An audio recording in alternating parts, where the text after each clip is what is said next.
What is up, conscious monkeys? Welcome back to another episode of Traveling to Consciousness. As always, I am your host, Clayton, and in this new updated Odyssey number 085, we have the amazing Dashama Gordon. Now, if you've never heard of Dashama, she's an author, a speaker, and a founder of Flow State Institute and Bright Future Foundation. For over 18 years, she has been leading the global awareness of yoga, and as a powerful path for her life transformation, she's been sharing it with other people. She's impacted over 100 million people online with her message, her healing through her YouTube channel, through speaking at conferences. She's a leader in the field of positive psychology, yoga, and holistic health. She spoke at the United Nations for International Day of Happiness. And in 2019, she was inducted into the Stanford Happiness Hall of Fame. I didn't even know that was a thing, but that's pretty cool. Her work with Harvard researcher Dr. Satbir Kasha led to flow state research to help people in corporate settings improve health, creativity, productivity, and life satisfaction. She's now spearheading health and trauma with veterans, which is so beautiful. We talk about it a little bit in this podcast. School teachers, children's, families, science-backed yoga, meditation. She does, quite frankly, all of it, guys. She's a pretty powerful individual, and she is very articulate, and you can tell that she's been speaking on these things for a very long time, because as you'll see in our podcast, she is, well, all that well articulate. She goes into these things in very deep level, and really just overall an amazing person to listen to understand. She dives into her background, her family, her upbringing, and we get all the way into merging our consciousness with the one all pervading consciousness, God, if you will, source, if you will, whatever the word is or name that you wish to give to the one source consciousness. We talk about that towards the end, which will be in part 2. So right now you're listening to part 1, and then releasing later this week or next week, we will be getting into part 2. So hopefully you enjoy this, and without further delay, allow me to introduce you to Dashama Gordon.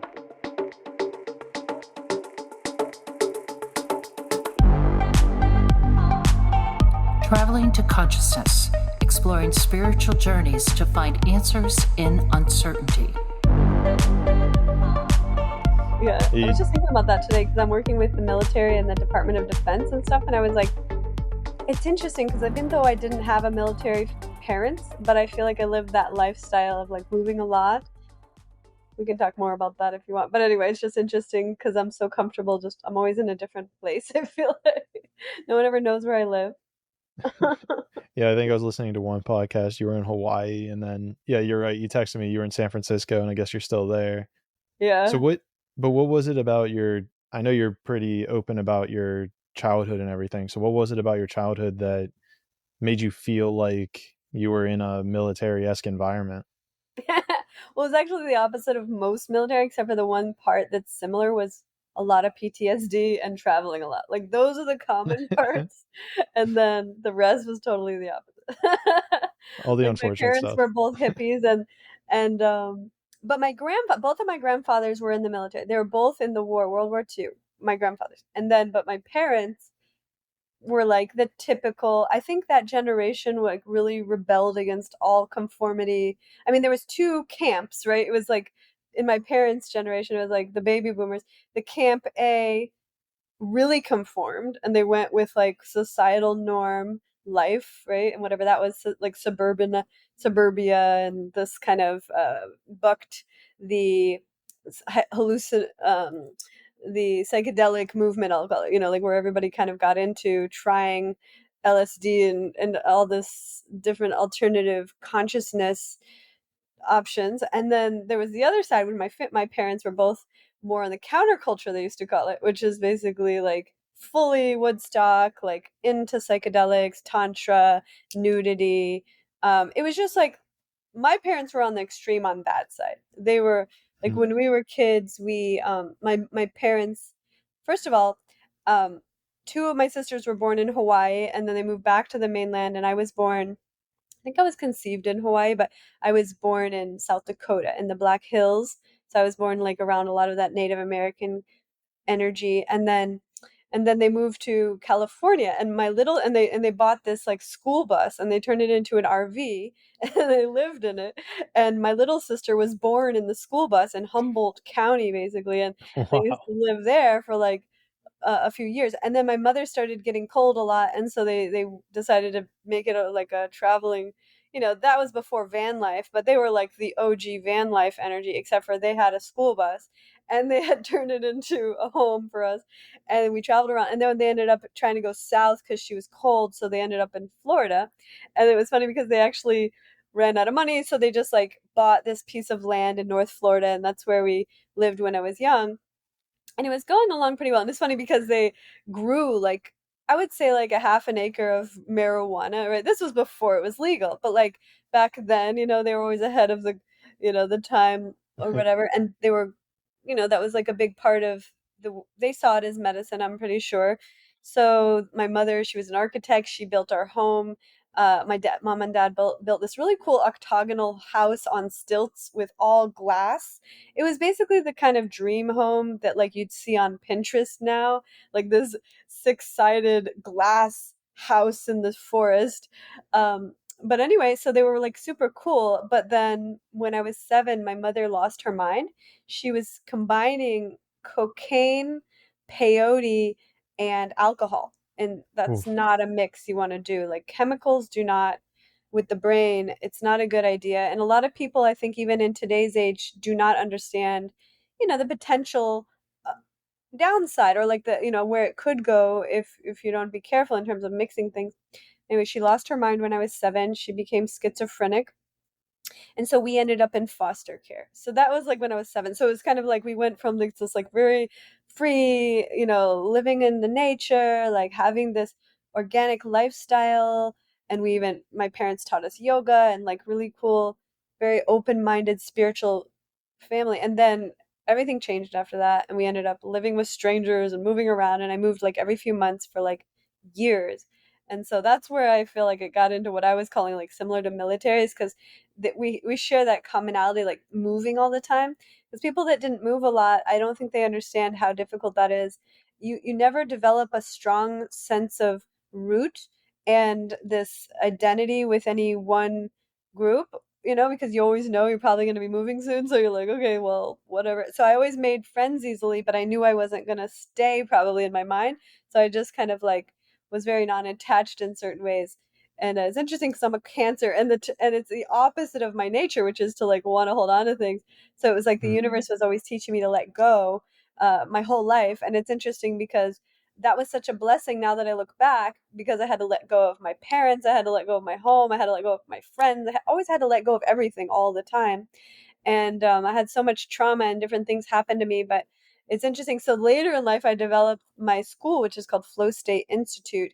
And I look back and I think what a blessing it was, because all of that intense, like I can consider it like a training, like a boot camp or something like of life, like forcing me to learn the thing that was the opposite of my nature, was so interesting. It led me to understand flow state in such a powerful way that I made my whole life around it, because I was like, wow, like actually learning to let go all the time, it helped me in this fundamental way, like on a consciousness level, to understand infinite existence, because there is no holding on in that realm, so and it's now I see on YouTube and stuff, everybody makes these videos, let go, and they're like trying to teach people with words how to let go.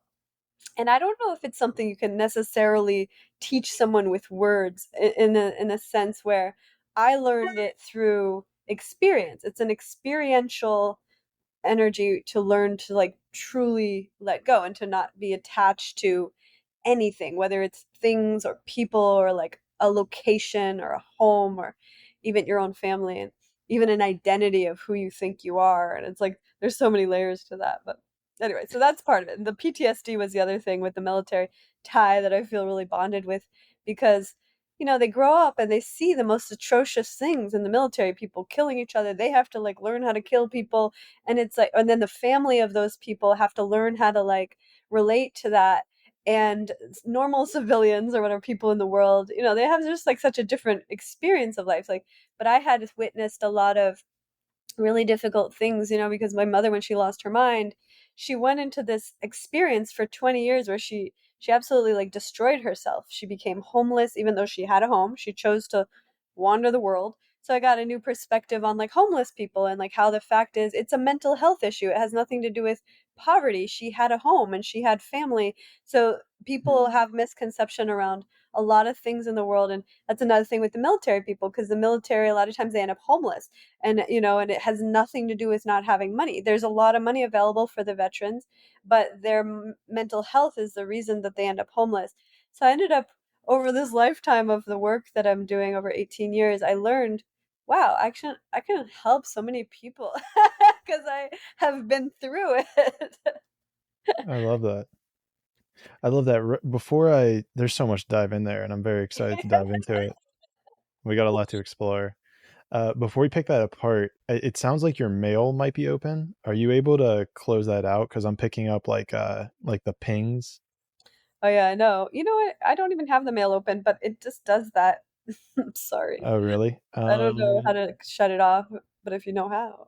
I It's can. like everything does that. Like my WhatsApp, my this little things do that. But I turned Let me off my see. phone, but I don't know.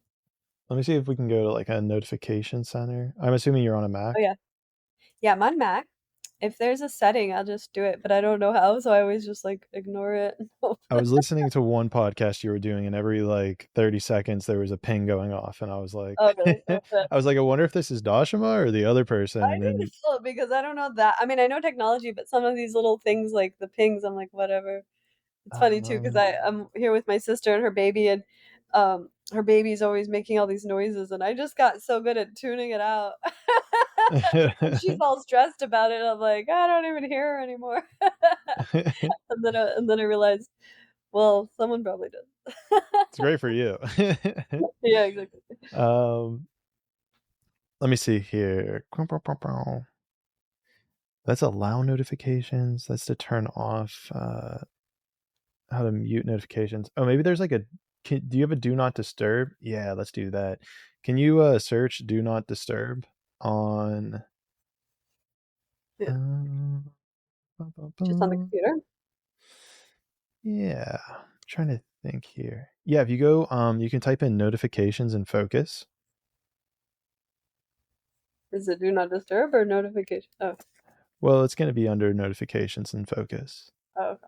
All right. And this is great for anyone else who might have notifications that they don't want. If you have a MacBook, go to notifications and focus. Okay, then what do you go to? And then click on the focus tab at the top. Okay. And Do then not click on do disturb. not. Yeah, and then just flick that on.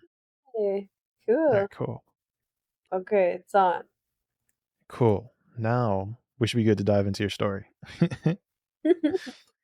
Okay, What so is you're it? moving around. You got this new perspective on mental illness, and I'm sure from a bunch of different perspectives, because like you're saying, you're seeing what it's like to be homeless, or I guess at least with a van. And then you even had kind of that episode with your mother where she found herself experimenting with all these different chemicals at the same time. And so I guess in your mind, then you see that mental health is very tied to, I guess money in general. I mean, is it money that we end up homeless, or is there No, like, no, so it's not what money. so She what's has that money. tie there? Okay, so then what's that tie there? I'm missing I'd something. say there's a couple good reasons why people become homeless. I mean, I'm not gonna say they're all the same, but for her, she had money and she had a home and she had family. So that is why I'm saying it had nothing to do with not having a home or money. She had all that, and she chose to be homeless. So there was a couple layers. I'll give you the big story. This is a deep story. I mean, this is like, it took me my whole life to heal from this. Now, when you hear me saying the story with a smile and laughing, that's a good sign. It shows that I actually healed it, because there was a point when I would tell the story I would want to cry. And in fact, it was very recently, like only the last few years, where I got to a point where I had fully healed it and let it go. Because there was a point where just thinking of my mother made me cry my whole life, because she was like the deepest pain of my whole life. Because it's hard to paint the picture for anybody who had like a normal mother, but like your mother. And it's interesting because today is actually yesterday was a Cancer full moon or new moon, and my son is in Cancer, so the double Cancer, and the energy of the Cancer energy is the energy of the mother. And I don't know people who know about astrology, but the divine energy, like the mother, the nurturing, that's like my true nature. And then it's like amplified, but also your relationship to your mother is under the umbrella of this astrological sign Cancer. So I'm a Cancer, my sister's a Cancer. So we're like but like most people don't understand Cancerians because they're like, oh, you're so sensitive. But they're the most sensitive, but also like really like a whole nother level of understanding of like this mother energy. But anyway, so my mother was my biggest pain of my soul, like my heart. Because we were so close when I was little, like very close, and we had this soul bond that was very, I'm spiritual, she's spiritual, so it was hard for anyone else to understand our connection, but it was deep. And then everybody has a deep relationship to their mother, but mine felt like deeper than my other sisters had with her. Even, I have three sisters.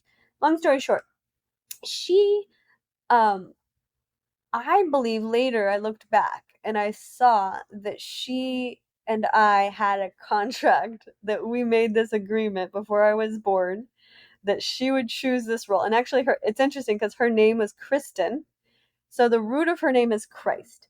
And I felt there was a knowing, because she grew up Christian, then she ended up Rastafari. She was like, she had dreads and everything. But anyway, so she had such trauma in her lineage.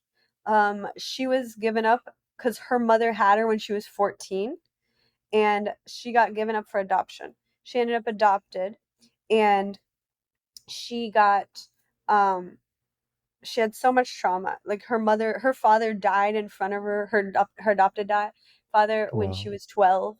They were going to get the Christmas tree, and he just had a heart attack and died in front of her. And she had already been adopted, so she had already this wound. And then later, she ended up with all this layers of trauma. She had a baby. The doctor killed the baby as he was delivering the child, and he pulled the umbilical cord instead of the leg, and the baby died inside of Oh her my as she was gosh. giving birth. So there's like layers and layers to the trauma that she experienced, that she carried forth to the moment of my birth. And there was an interesting thing that came to me one time. I was doing ayahuasca ceremony in Maui, and I had this deep, like, I mean, I cried for hours about this, but it was like a deep realization. I saw her and I and our literally like soul contract before I was choosing to even be born through her, that she would sacrifice her life so that I could teach the world about mental health through experience, like through this level experience that nobody hardly gets to understand. And it was so deep, like the level, right? Because there wasn't just the mental health and the drug addiction and the alcohol addiction, but then there was like, she ended up getting raped a lot. When I was in middle school and I was in foster care, she would call me because we were like still best friends, even though we didn't. And she would tell me that these guys raped her because she was in like crack town. When you have addiction, you find yourself in these horrible, dangerous places. She went to like this crack town to get some crack, and because she couldn't afford cocaine anymore, and horrible things would happen. And she would tell me, not realizing that when you tell a 12-year-old or a 10-year-old about this type of trauma, it's actually traumatizing your child. Because then I was getting exposed to like this feeling of like, oh, sex is not safe, or men are not safe, and like layers and layers and layers of all the things that I had to unlearn later, or deprogram or heal, or however you want to call that. But like, that she was like teaching me. I'll just say it like that. It was like teaching me, but like it took a long time to understand this like teaching, because I just carried it because I was so sensitive. So I carried this feeling like men are not safe. Then I ended up attracting, I lost my virginity to rape. And it was the most, I would say it's the worst, most horrible thing anybody could ever experience. Worse than dying is to be raped, because if you get raped as a woman, you have to still live after that, but you don't ever feel safe. And there's this deep feeling of worthlessness that happens after that, where you're like, wow, I'm not even worth anything. Like, it took me so long to heal that. And so it was only recently in the last little couple years that I went through this healing journey in India, and actually I saw that the root of all of that was coming from my ancestors. That was like thousands of years in Egypt. My Jewish ancestry had been, all of them had been slaves in Egypt, because the Jewish people they were enslaved. And then, long story short, when everybody's a slave, all the women get raped in slavery. Like, that's a part of, like, everybody knows that's what happens there.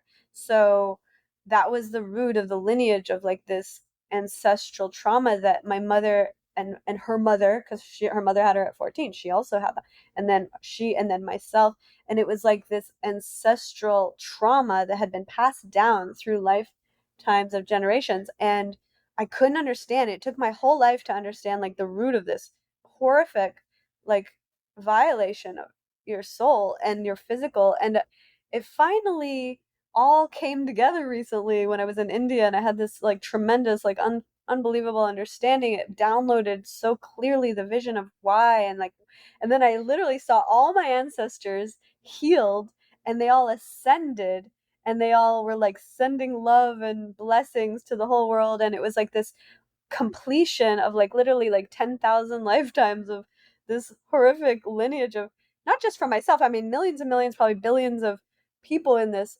ancestral soul group who have carried this, for thousands of years, especially the women. And it got me really empowered in a way, because I realized I got to help people with this. Like, it's not something I can keep to myself. Like, oh yeah, I'm so glad that's over. Like, it's too big. And so I've been trying to figure out how to really help people with this understanding. And then, so I started working more with I've always worked with the military and the veterans and stuff, but like started really focusing more on that, because I realized that's a group that has this. Their soul group has also this, which is, a lot of them also have violence, sexual uh assault, whatever. Like, PTSD is the biggest thing that they all have in common. And I thought, how interesting. And I also have like this military family, even though my grandparents, it was my grandfather's, not my direct father, in the military. But I started to see, because I was always trying to find, like, I'm such a spiritual person, I tend to gravitate to all these spiritual people, and then I'm like, but they didn't necessarily all understand the depth of this pain that I had went through, or the trauma that I had overcome, or like the understanding of the wisdom that I've gained from all that. And I've always been trying to find, like, who could get me. I'm like so deep, and everybody always thought like I was this Jewish American princess because I look really like normal. And then I was like, how can I communicate the depth of this? So, like, it's not easy to. I'm still trying to find the words, really. But anyway, that's a little bit of a deep exploration and a part of that story. No, I love the deep exploration. I love the deep like depth that you went to there. So thank you for going there. Again, a lot to unpack. um, but I'm really interested in the moment. It sounded like the most powerful moment in there was when you were in India and you had this vision or this situation where you saw generations of maybe past women or past spirits that have experienced this traumatic tension. And I know there's a lot of talking about healing generational trauma, and that's kind of what we're doing and whatnot. But can you walk me through that moment? Like, how was this induced? Was this like a culmination of you working through your own trauma? Were you sober when this happened? Like, what happened there? Yeah, thank you. Well, it was actually, like I said, I would say it was a culmination of 18 years of spiritual healing and work. I mean, everything from 200 ayahuasca ceremonies to like, practicing yoga and meditation and Kundalini Kriyas every day for 18 years. But it got me to this point where I was guided, and I've been working with the Oneness temple in India. So there's this really phenomenal place that I recommend everybody. Actually, I started to partner with them now, and I send my advanced yoga teacher training students to go there, because it's just so profound. It combines everything that I've always believed and practiced and taught, but like it's done so next level that I'm like, I'll leave that to them. Like they got a machine going with this. It's so good. They have this huge like $100 million white marble temple in India, and then it's all based on like the sacred geometry, Fibonacci. It's aligned with all 9 planets. It's like so dialed in to like a vortex, and then they can fit like thousands of people there at once, like accommodating them all, and you can have this like huge group come together and heal. And they do this like profound experience where you do like every morning it's like 4 a.m.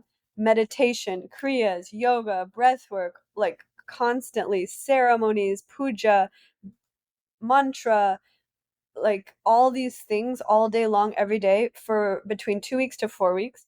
So I went for just 2 weeks. But anyway, so it was powerful because I just knew that my soul was ready for this. I had been doing a number of other things leading up to that, because they also do like they do a 4 day thing in the US. You can do the 4 day thing. It's called FOA, Field of Awakening, and they have one coming up in LA in September. But and then they do the longer stuff in India. But anyway, so I had done the FOA. It was very healing. It brought me into this awareness that there was even more to look at in my ancestral healing. I've been doing a lot of ancestral healing for many years, but this brought me to this awareness that there was some very specific things that I could access, and I felt like I needed extra help to get there. I'll just say that, because it's harder to get there on your own. Like a lot of, teachers and healers and masters, it's like to heal other people is actually easier because you can see them from a different perspective. But like to go into your own self, sometimes it's really nice to just be in the receiving position of like allowing somebody to guide you through that. So that's what happened. And I went to India, and it was interesting because I was just ready. I had gone through a series of very difficult things that led me to be totally ready, and I had just taught, because I have a school and I certify yoga teachers. So I was leading one of my yoga training retreats in Bali, and then I went straight from there directly to India, and I just went.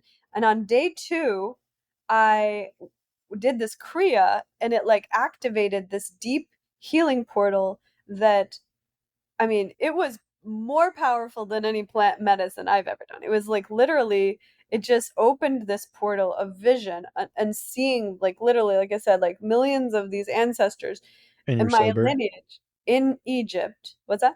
And you're sober for this? Everything's sober. Yeah, you're just Okay. doing yoga and kriyas. You know what kriyas are, right?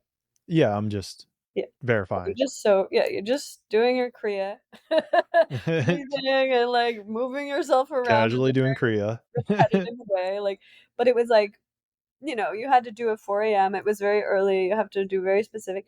But anyway, so doing this Kriya, and then all of a sudden it just activated this vision of like these millions of ancestors, because I had been really trying to understand how to get to the root of this, like I said, this rape trauma that had come through my lineage. And it had affected my entire life in every way. Like nobody can understand that unless you've been through it. But it was so deep that I was like, how do I get to that? Like not even ayahuasca could get me to it. It was just like deeper than anything you could ever access with anything that I had done before. And I had gotten on the periphery, but I had never gotten to the core of it. So I went there, and then so it showed me, it's interesting too, because I've been to Egypt, and actually my ancestry, when I did like the ancestry DNA test, I have 50% of my lineage is from what they call Ashkenazi Jewish. So this is the lineage of Jesus, and it's called the tribe of Judah, but these were the very specific people that were like slaves in Egypt, and like those people, like Jesus's ancestry was the slaves of Egypt. They all left, and then they went to Israel. So that was like the whole story. But basically, so I came from this lineage of the ancestry of Jesus. But basically, they were all slaves in Egypt.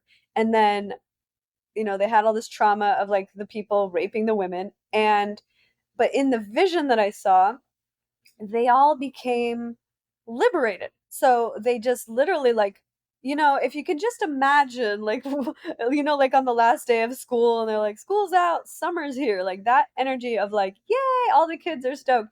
Like this feeling of all the souls got liberated, meaning they had been in this prison of pain for however long, millions of years, I don't know, thousands. And they had been in this pain of like, why me? And like, why Did we all have to go through this? Like, what did we do? Kind of thing, because if you look at it, like, what could they have done, like, to all deserve that, right? And you try to, like, rationalize it with, like, philosophies of karma or anything, and it just makes no sense. You're like, there's no chance that these millions of people all just were so terrible in a past life, they all deserve to be raped and imprisoned for a whole generation, and it just made no sense from the rational level. And I was just perplexed and horrified by this for so long, because I was like, how do you find the understanding? And I started to doubt karma because it made no sense, and I started to be like, why does anything happen, to good people? And so when I was at the Oneness temple, their whole teaching the first week is about what they call the ego. So there's week one is the ego, second one is the mind. And the ego is interesting because there's 6 levels of the ego that they teach about. And one of the levels, okay, so the first 5, I didn't feel there was any resonance. I was like, yeah, I don't really have an ego. The world has really helped me to let that go in all the ways that it can do. But there was one piece that was there my whole life and I never understood. They call it the passive ego. The passive ego is actually the ego that, we'll call it, the victim. So the ego that feels like, why do bad things keep happening to me? And like that, the perpetuation of it because of this feeling, right? So the feeling is, all these bad things keep happening to me, and they're, as a result of that, because of the universal law of attraction, like, then you keep having more bad things happening to you. And even though you're like a good person and you're like, why, and it's like this, nice person thing, like, a lot of times, like, nice people are treated badly, right? So it's like, it's not that they deserve it, but they're actually creating it on such a level because there's an energy around this why me feeling that keeps perpetuating it. And so this was called the passive victim ego.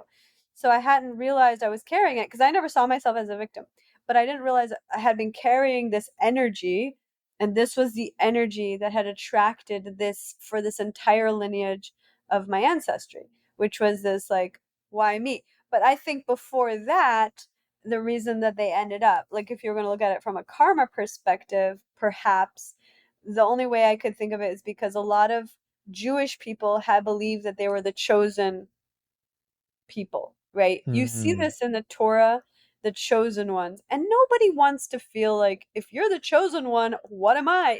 So it, like, created this rift, and it was like the anti-oneness, right? It was Right. like, okay, if you're the chosen, that means I'm not the chosen, and then all of a sudden, like, I'm less than you or something. You're the favor of God, and I'm just, what, chopped liver over here, right? So it created a rift between the Jewish tribe and the rest of the people, because they were all like, well, we don't even want to hear that. And so they ended up enslaving them, and then later Hitler did it, and, like, they just had, like, many of these throughout history lessons that they had to go through in order to, I don't know if the ancestry of Jewish has really ever learned it fully, but, like, this lesson of, like, we're all one. So there's no chance that, like, there's one group that's the chosen ones, because we're all one. But because of the way that that whole thing played out throughout history, then they felt victim, because they were like, we're such good people, why do we keep getting enslaved or raped or killed in the Holocaust or any of these horrible atrocities that have happened to the Jewish people, and the anti-Semitism. But the core of it came from this rift that was created from, like, them somehow declaring that they were the chosen ones, and it created this, like, huge ancestral, like, continual experience of different types of trauma. And so anyway, this all revealed itself day 2 of the thing. And I was just like, oh my God. And then I got so sick, and I got this respiratory infection. And that night I was so ill, and I couldn't sleep because I'd cried the whole day. I couldn't sleep. And my whole body was in so much pain of, like, I felt what it must feel like when somebody kills himself because they're in so much pain. They just want to end the pain. And they're like, I got to get out of this pain. Like, you can't get away from yourself. And it's in you. And it was in my bones. It was in every cell, just pain. And I was like couldn't sleep, and I'm like in pain, and I couldn't even breathe my way through it. And I was like, experienced that night. And then the next day, I couldn't even hardly walk. And I got up, and they took me to the doctor, and I ended up getting medicine and stuff. And but I was sick for most of the trip. But it was nice because that week it kind of they have a really good like progression. And so by like the end of the week, we did this ceremony. It was like a puja ceremony where they do like a fire, and they do all these chants, and then they like, and you literally, I envisioned, that was when I envisioned all the ancestors like ascending and like fully like becoming liberated from this story of that, from the energy of that. And then the final stage of the evolution of a soul was that they learned the lesson, they gained the wisdom, and then they were sending love and healing and gratitude to all of humanity from this like higher realm. And so that was like the journey that I went through. And this was like in February. So anyway, it was just recently, but it, it gave me a realization that I feel like I got to tell more people about this. No, it's very fascinating. I mean, the two things that you brought up there that really are sticking out to me is the passive, I forget exactly how you word it, but the passive ego, and then even this idea, Yeah. the passive victim ego, and then the other idea is like this, I guess the corollary of it, or like the karmic, whatever you want to call it, the polarity of it, of like this denoting yourself as the chosen one, Yeah. which is interesting because that would invoke that division.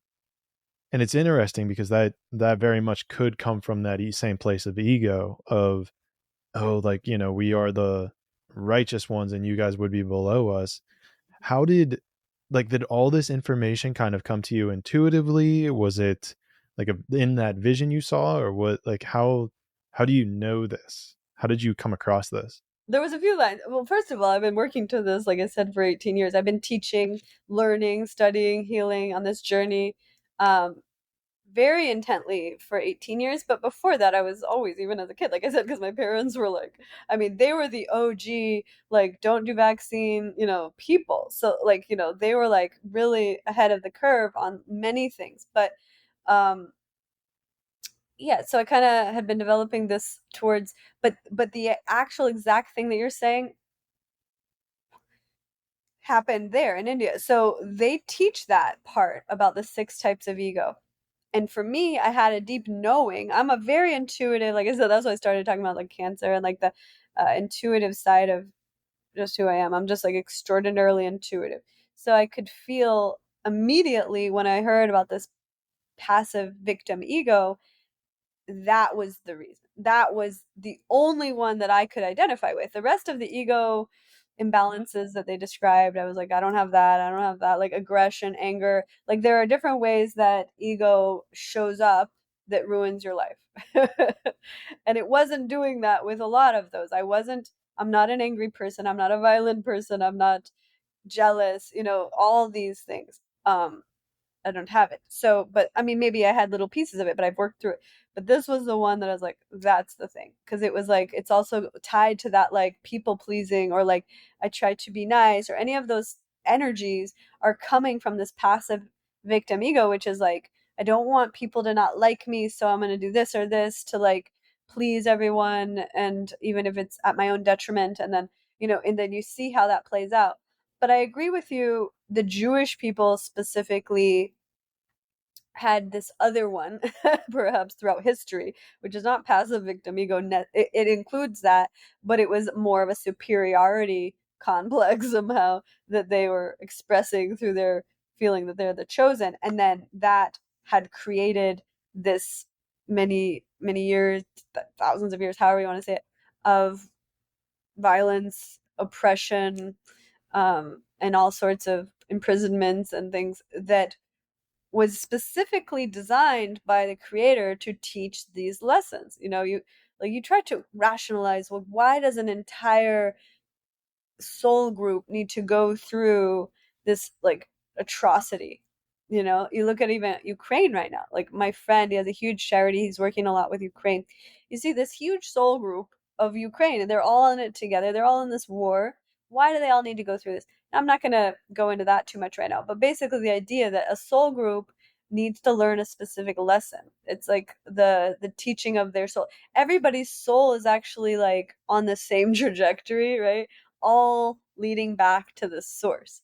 So, but like if a soul group or even an individual, it could be anything, like whatever, but I'm just looking at groups right now because we're talking about ancestry. But if a soul group needs to learn a very specific lesson in order to, like, we'll say, graduate to that next level of like wisdom and soul evolution, that they'll choose to do it together for whatever reason. It's like a whole thing. And so then this was one of the big lessons that this specific soul group of my ancestry needed to learn, which was the ego part, right? To like not feel like the superiority, like I am the gift of God, and if I am, you are too. That's the only thing. Like I am and you are too, instead of I am but you're not. Like that is the problem. The I am but you're not, because that's the division and the separation. So like the unity or the oneness consciousness is I am and you are too. And that's the evolution of the I am and you're not energy of like being chosen by God. We all are. So that's my understanding. Like the knowing that I have is not that we aren't, but we all are, instead of I am but you're not. So that's the part they needed to learn, I guess. But or we all need to learn. But that was a very specific school of life that they had to learn it through, like a very difficult, challenging way of learning that. I hope that it's fully integrated or learning at this point, because nobody wants to go through that kind of stuff again. And as you can see with Ukraine, it's very possible, even in today's day and age, that a whole soul group will have to go through something big again, or at this stage, because there needs to be some lessons, who knows what. But basically, it's strengthening the soul, and it's teaching the wisdom, and it's bringing all the beings closer to God. So that's what these adversity situations are always doing. And so, but the knowing of that was just downloaded so distinct. I mean, there wasn't even like a question, it wasn't like, oh, I wonder what this is meaning. I was like, okay, I get it. And then the I'm very visual, and I get like very distinct messages from spirit. So it's like, this is the meaning, this is why you're here, like, but then I'm very good at allowing the energy to process. So it's just like this deep integration portal, where it was like probably one of the first times I've ever been in a group of that size, because there was like 500 people from around the world all doing this together, and I'm just crying openly all day every day around these people, and they were so sweet and helping me, because I'm usually the leader and I'm usually the teacher and I'm usually, the one that's being strong, holding space for everybody else. So in that situation, it was more like, it was really refreshing to just feel the support of the tribe in that way. And I've done that before in different settings, but this was probably the one of the biggest ones that I ever did in that way. But yeah, it was just so clear. So there wasn't like any doubt, or it just was obvious to me. It really resonated with you. Yeah. And so like even in the context of all this that we're talking about, we're talking about some pretty horrific things, from slavery to mass raping to even just present day like wars. And it sounds like you've gotten to the point where you see it as, and I don't want to put words in your mouth, but almost as there are lessons within these things to learn. How did you make this pivot? Or because I feel like it's maybe more common to view these things as like they're terrible events that should never happen. These are terrible. We should never put up for it. There's no reason for it. Where is it that you made a pivot maybe in your life to view these things more as lessons as opposed to horrific events that should just never happen? Well, there's a knowing about evolution, right? That I think there's a saying that goes, blue skies never make the strong sailor. Have you heard that? Not that one specifically. No. Okay. So it's the idea that you're not going to reach your full potential with the easy path. If you're just sitting in the comfort zone and everything's good, you're going to be just where you are. Like there's not a lot of growth there, right? So growth happens through adversity. Like one of my favorite metaphors for that is the lotus flower, right? The lotus flower bulb, which is the seed of the flower, they actually put that in this murky pond, right? It's this mud pond with a lot of worms and gross stuff in there. You can't even see because it's brown. But they put the bulb in there, and it could take months or even years before anything is visible above the water. So within that environment, all of the growth happens. That's when the bulb transforms and alchemizes into what later blossoms to become the most pristine, beautiful flower in the whole world. Like this white, magnificent lotus flower. They have pink ones, or, there's blue ones as well. But the lotus is so beautiful when it finally comes above the waterline. But everything that's happening below the waterline is that mud. It's like the mud is what makes it purifies it to a point where it becomes this pristine, and it's actually the symbol of consciousness. So the lotus is a symbol of consciousness.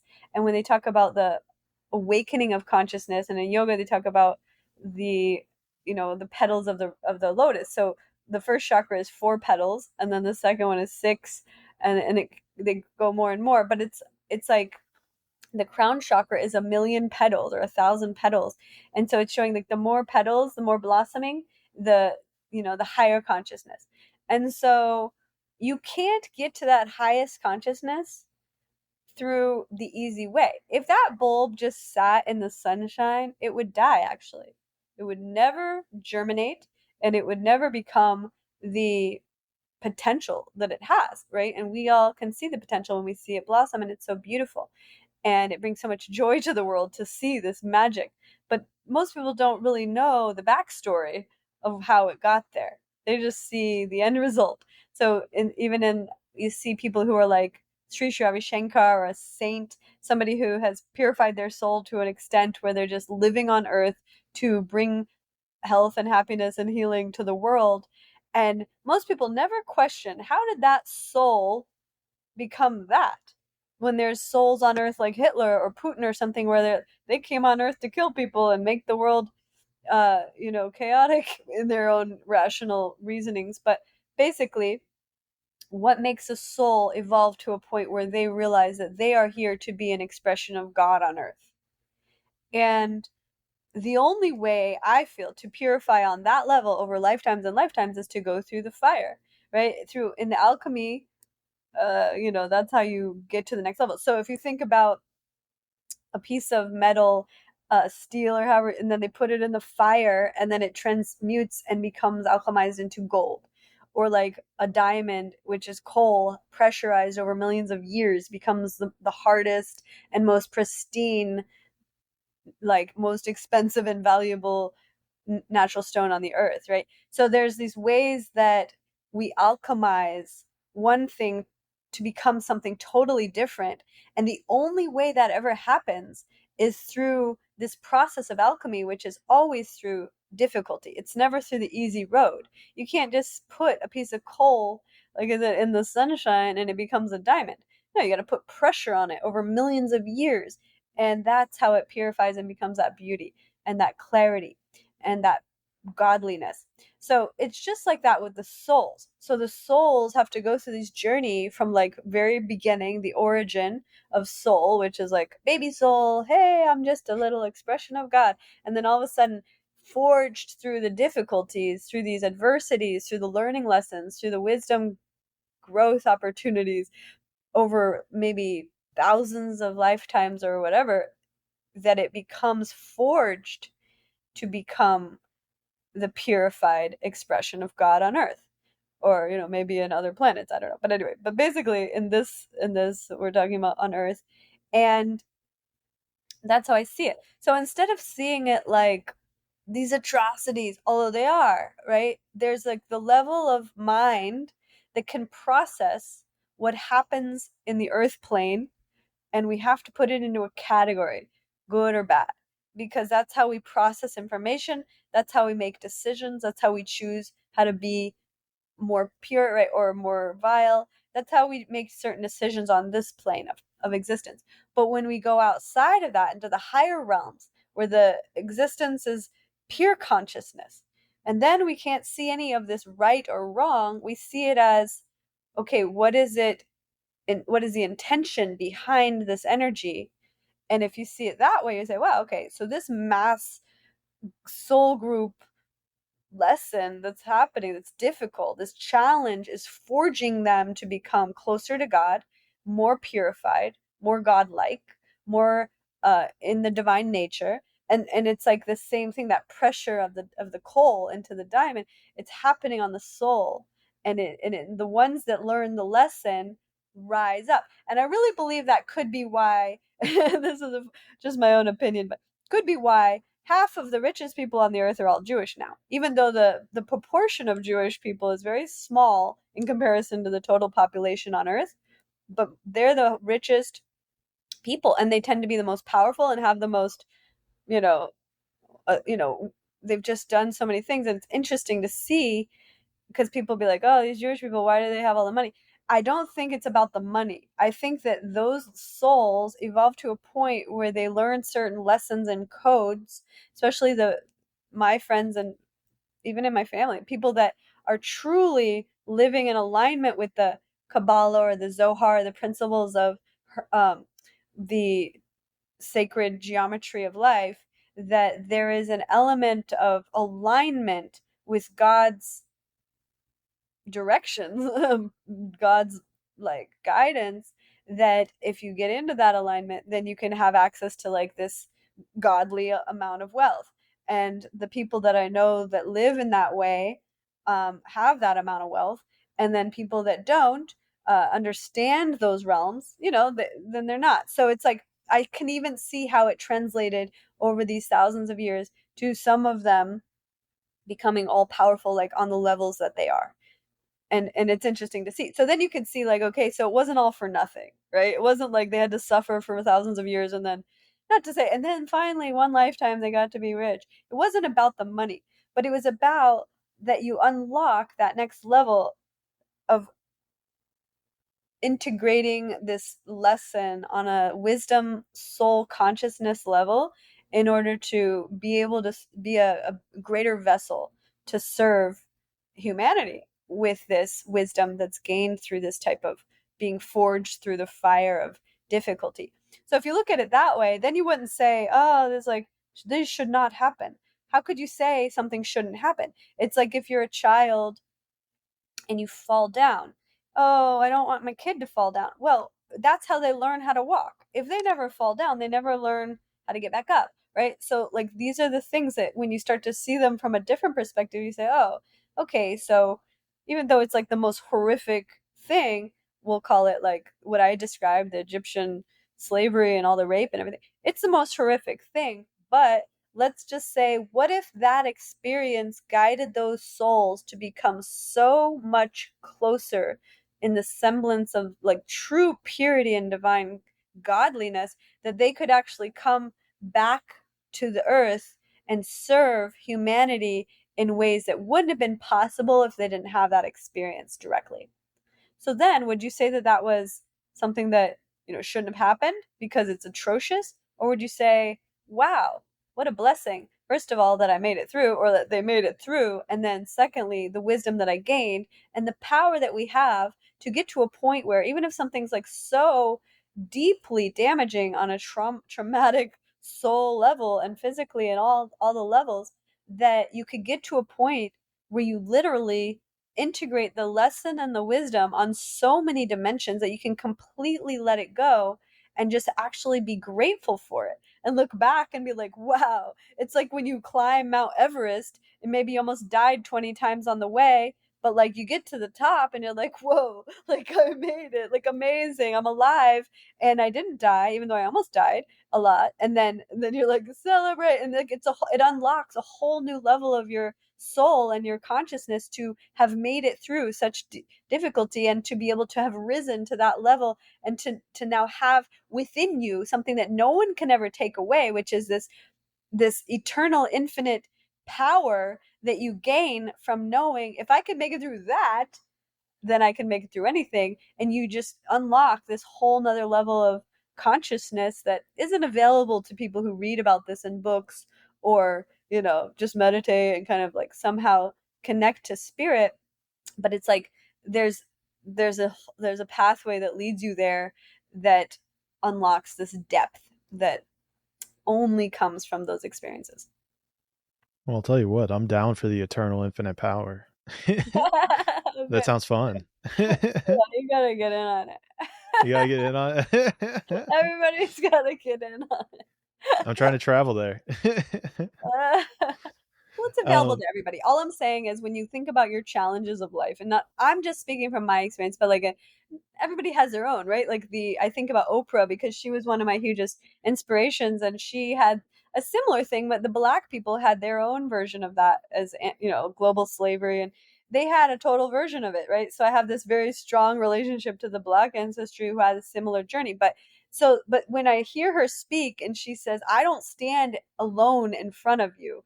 I stand with 10,000 of my ancestors, and I'm here today to be able to represent all 10,000 or million or however many you want to think of, but I'm representing all my ancestors, and I am never alone, and I'm so strong because we stand together.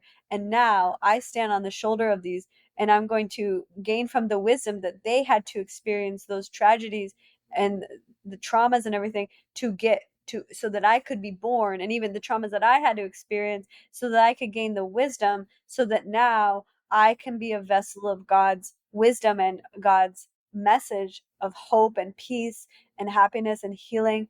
And that can only come through a human voice in this earth. You can tune into God, but like when you hear it from a voice of another person, there's a direct relationship connection that you form at the heart level, that you say, oh, wow, this person has been through it too. I'm not alone. And that starts creating a thread of unity and like oneness consciousness that is so healing, that it's necessary on this earth. So that's one of the reasons that souls had to get through all that and then come back and be the voice of that. okay. Does that make I sense? find, yeah, at some level. um, I'm really curious about this idea of almost like group trauma versus individual trauma, because maybe not trauma, but let's say karmic footprint that you're laying out here, saying how in these group settings, there are certain lessons that groups go through due to whatever the factor might be. And I'm trying to wrap my head around how I try to look at the world from the most individualistic viewpoint possible. It's about the individual, it's not about the group. How does that almost relate to what we're talking about here in regards to, well, if the group did something, then it's the group that needs to reap what they sow as opposed to the individual? Well, let me ask you, do you feel that there are soul groups that go through these common situations together? Do you agree with that? I mean, Well, do you I guess I sense? don't really know. I definitely would agree that there are people who, like your situation, have had traumatic experiences in their lives that certainly align, right? Whether it's rape, poverty, there's certainly people who fit those individual categories. But I'm saying, like, for example, what's your ancestry, like your lineage? Do you know? From Italy. I think I'm Ashkenazi Jew as well. It's like a small percentage. My mom's side of the family was in America for since like the Revolutionary War, and then my dad was Italian for I don't know how long, thousands of years. Okay. So the Italians had their own thing, right? So they were on the other side because the Italians were, they had Rome, right? They were the like power of the planet for a while. But their ego ruined it when they're like, oh, they thought they were the thing, and then they were, and then kind of like what's happening with America lately, like America used to be the world power, and then it's the same as the Jewish people, like I'm the chosen one. It's like when you think you're the king of the world, that's when like God is gonna humble the whole group. So then they lost all the power, right? They lost everything. They like Rome got destroyed. They were no longer the power. And now, although trust me, I love Italians and I had some Italian boyfriends. I always think like love Italian guys. They're great. But like the food, everything is good about the culture. But what I'm saying is that there was an element of ego that they had to get humbled on such a level that they went from world power and now they're not even in the top 10 in terms of, we'll call it world power, global economy. The main thing they're known for is their food, their tourism, and their fashion, which is good. Those are all great. But I'm saying they're not a world power on the level that they used to be number one, and then they're not, right? So like they had to get humbled, and it didn't. I think it wasn't as deep as what happened with the Jewish ancestors, with the slavery and the this. I mean, the black people and the Jewish had to go through it on a level that not very many people did, right? But like there's other groups, so we'll look at the Italian group and we just say those guys had to go through it. They lost all their power. It's like somebody who's a billionaire and then they lose all their money. It's just like humbling. Now you got to scrape it together, live with your sister or whatever, and you got to like figure it out. Well, that's humbling. It's not to the point where you have to do such deep, I mean, you still have to do some deep soul work around, okay, my relationship to ego, my relationship to superiority, like oneness. It's always leading back to the same thing, which is if you have developed a superiority above others, meaning you think you're above others, you're the king, so everybody else is like below that. That is an ego imbalance. So the soul is going to get humbled so that it can learn oneness. Oneness is nobody's above anyone else. We're all souls. Some are more, let's say, evolved or something. Some have learned certain lessons about wealth. Some have learned certain lessons about health. Some have learned certain lessons about property. But there's no like above or below in souls. Souls are all one energy. They're a soul. So like the learning of that, when the ego's too inflated, it gets humbled. So that's the Italian, we'll call it heritage or ancestry, has had to learn that. And then they came back with still a lot of style and flair, so they didn't have to get humbled but it was still difficult, I think. Like the Italian people I know, they know that they're no longer the world power, and they can feel that on an ancestral level. I feel that a lot of them want to come to the US because the US is the world power, right? So then they still have this seeking of I'm gonna get back there anyway, which is fine because in the end of the day, we're all ascending to whatever the next level is. So, but it's like a knowing coming from like a humble place of like I'm not the top, but I'm gonna move to America. I'm gonna climb to the top. Or the ones that are still in Italy, they find their way. But it's basically learning that you have to work your way to get there. Whereas there was a time when they were just there. This is the end of part 1. Part 2 will be released in a couple of days, where Dashama and I will talk about healing generational trauma. What does that even mean? What does it even mean to heal our ancestral trauma? How, whenever we are healing this trauma, are we able to look for the symptoms versus the root cause? And how do we know whenever we've healed the symptoms versus the root cause? And we then transition this entire flow of healing into finding oneness. How are we able to utilize yogic power in order to achieve oneness? And what does this oneness look like in samadhi? If you've never heard of samadhi, you'll be very interested in the next part.